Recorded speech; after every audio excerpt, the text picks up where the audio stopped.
This new class seems like it came straight from Knights of the Zodiac.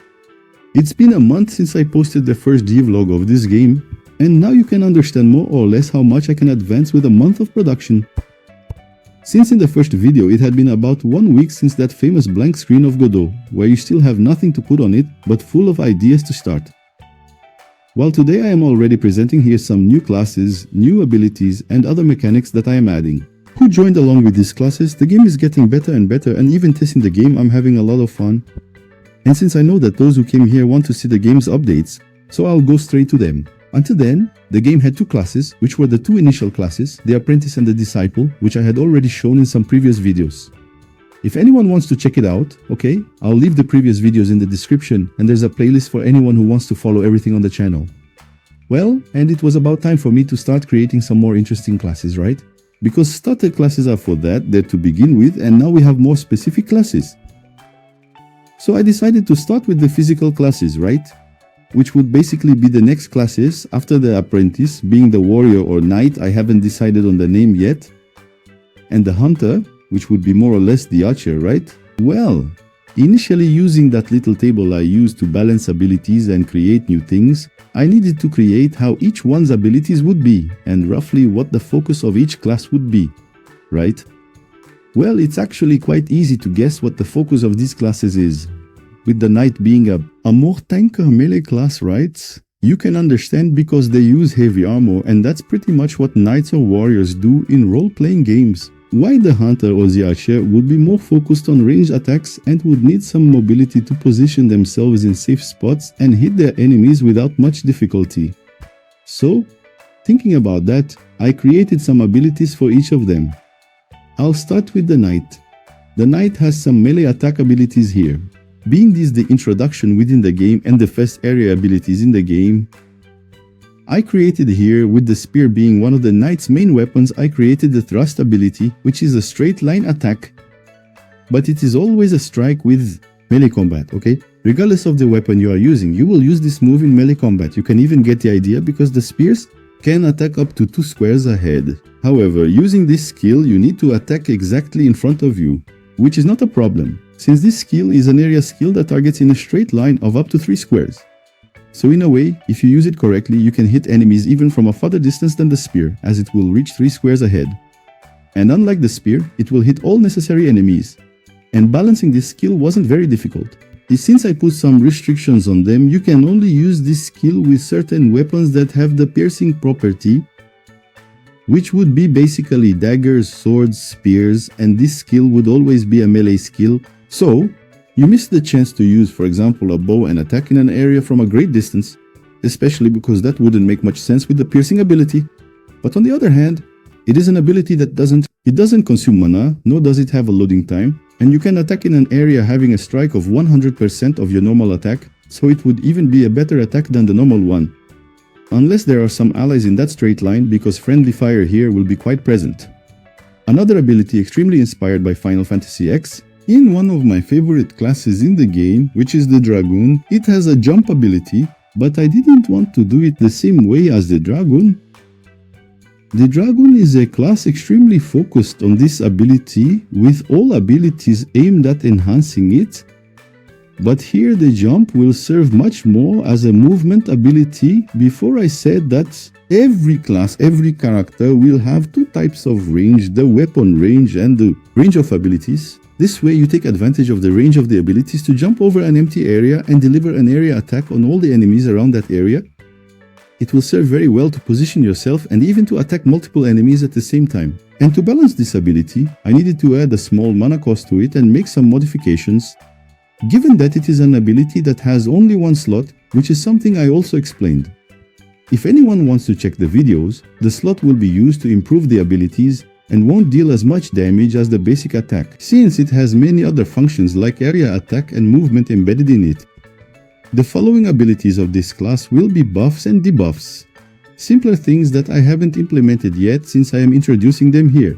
The negative and positive effects of the characters, something that I have already implemented in the next class, which is the Hunter. Well, this one will indeed have several negative effects, and I really liked how it turned out. Well, initially being a class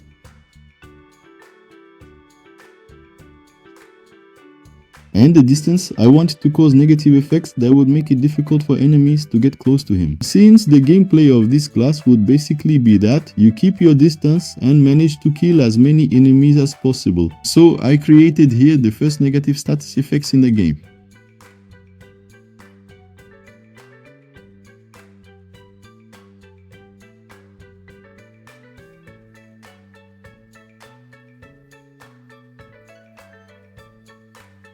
Until then, I only had statuses with attack increase, defense increase, and magic attack increase, which were not exactly effects on the characters, rather an increase in attributes. For those who don't know, there is a difference, okay? Even in Final Fantasy itself, you can increase attributes, which is a consistent way. You can every turn increase the attributes until you have a monstrous attribute. However, there are also positive and negative effects that last a certain time and are not cumulative with the increase of attributes. These effects can be a regen, a poison, a paralysis, a stop, a slow, and several others like that. I could talk for a long time here, but I will mention the two that I added in this game. They were the two first negative statuses in this case, which are bleeding and immobilization. Well, usually in games, bleeding works the same way as poison or a burn. You take damage for a time, right? This is usually a very common condition damage in games, but since there would already be poisoning in this game, I think it would become somewhat redundant to have multiple effects causing the same thing, so I made bleeding work differently. You will indeed take damage according to the bleeding, but it will work as follows. While you are bleeding, the more you walk like that, the more damage you take. This indicates that when you are walking, your wounds are opening and you are bleeding more and more. So if you move several spaces, you take more damage. I set it to about 5% of your maximum HP. This can also be balanced after that, but I really like the outcome. It's even quite funny to see the enemies dying when they're getting close to you. It's like they tripped and died. And another negative effect, as the name itself suggests, is immobilization. It would be a don't move, something like that, which is basically you not being able to move. You can still attack if it's within the range of certain things. You can use abilities, or if the enemy is right in front of you or within the range of your weapon. You also have ranged weapons, but it is limited to that. You can't move. Obviously, it can't last for too long because in many cases, not moving means not playing. And I really like this combination of skills because both give you a certain penalty if you try to get close to the file, since the bleeding will cause damage each time you get closer, since you are moving several spaces for that, and the immobilization will literally prevent you from getting closer. Another ability that I also added to the file,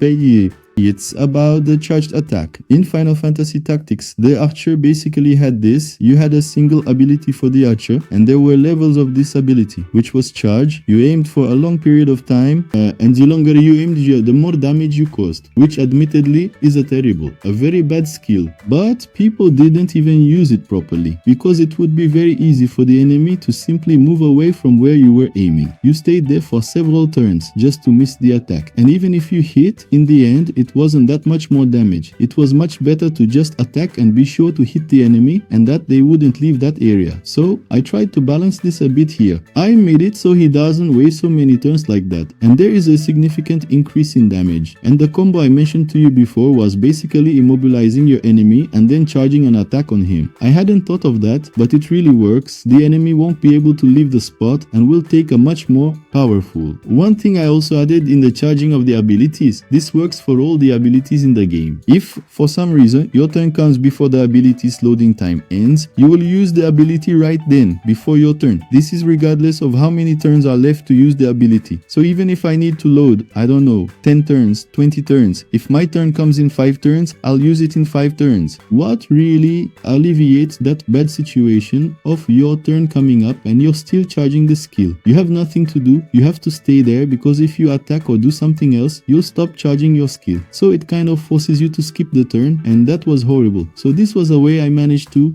balance this. And you can also use the speed attribute, which makes it your turn faster to charge abilities more quickly in a way, since when it is your turn, the ability will simply activate. This helped a lot with the charge because if there are few enemies, for example you and one more, the charge that would be 5 turns but only 2, considering you and the enemy have about the same speed. If you have from the benefit of your enemy's speed, you will attack twice, so the charge will come out kind of right there at the time. And as you can see, one thing I added last time was the health bar above the enemies. It wasn't there and it was bothering me a lot. I couldn't see much. How the attacks were working, they were working as much as I had to deal damage. I could even see it through the editor, but it wasn't that clear. I couldn't see it. All the damage. I couldn't see the enemy status. I didn't know who was dying, who wasn't. It was bothering me a lot and it's such a simple thing to do. So I already added the health bar. I created it here in the pixel art, and I took the opportunity to also add a place where the characters' negative and positive statuses will be. So there, as you can see, if I add bleeding to the enemy, a bleeding symbol will appear. And if I add immobilization, a small sign with a foot cut out will appear there. That's a foot, okay? So that's it. I wanted you to tell me what you think about the new classes, their appearances. Okay, they're becoming very generic, very common. I'm trying to add some new things to the classes, some slightly different appearances, but I can't really escape from template I created, because if I do that, I would have to create multiple weapon positions, many more things for each class, and that wouldn't be such a problem. But I intend to include many classes, plan to include different genders, different races, all of them using all classes, so things that for a new class, I will have to do it several times, and pixel art is something that ends up taking a little time, but I'm trying to make each class a bit different, trying to give each one a personality, and I wanted you to tell me how it's turning out, if you are liking it, if you have any tips, because I know there are many people who are artists who create pixel art, since there are many developers who follow here, and even players who can simply see and say if it's cool or not. And for those who don't quite understand, who stumbled upon this by chance, there's a playlist here.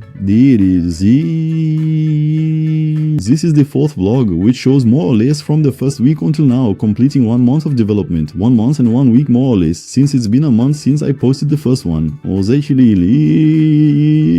And for those who want to take a look at my work, I will also leave in the description some games that I have already released. Okay, the last game I released was Ninja Monkey, which even has a video here on the channel, and some YouTubers even played it. It's on Steam, and it would be really cool if you could take a look, give some support. It's a very fun game. Many people have several hours of gameplay in it, and for those who want to take a look beforehand too, right? If you intend to buy the game or not, I will also leave the link for its demo here, which is on another site. It's much simpler, more streamlined, but it's free, right? So if you don't want to buy the game and want to enjoy it, it's there. But if you don't want to support and the game for paid, it is much more complete, has many more maps, more classes, more mechanics, much more stuff, right? It is quite cheap on Steam, so check it out. But coming back here to our tactical RPG, let me know, leave comments, share, tell everyone who likes this type of game. It's a new Brazilian game that I'm creating. There are even some already created in this style by Brazilians, but there aren't that many options. So it's a style that I like a lot, okay? My favorite game is in this style. I've said this several times, and it was always a dream for me to create this type of game ever since I started creating games, and it's really cool to see people enjoying it. Seeing people commenting here, it always gives me a lot of strength to continue, so I really thank you all, and I will always try to post new things here, okay? Last week I wasn't able to post, especially since I was traveling for work. I couldn't produce much in the game this week either, but I'm happy to be back here and post updates for you. So that's it, and bye. Odyssey.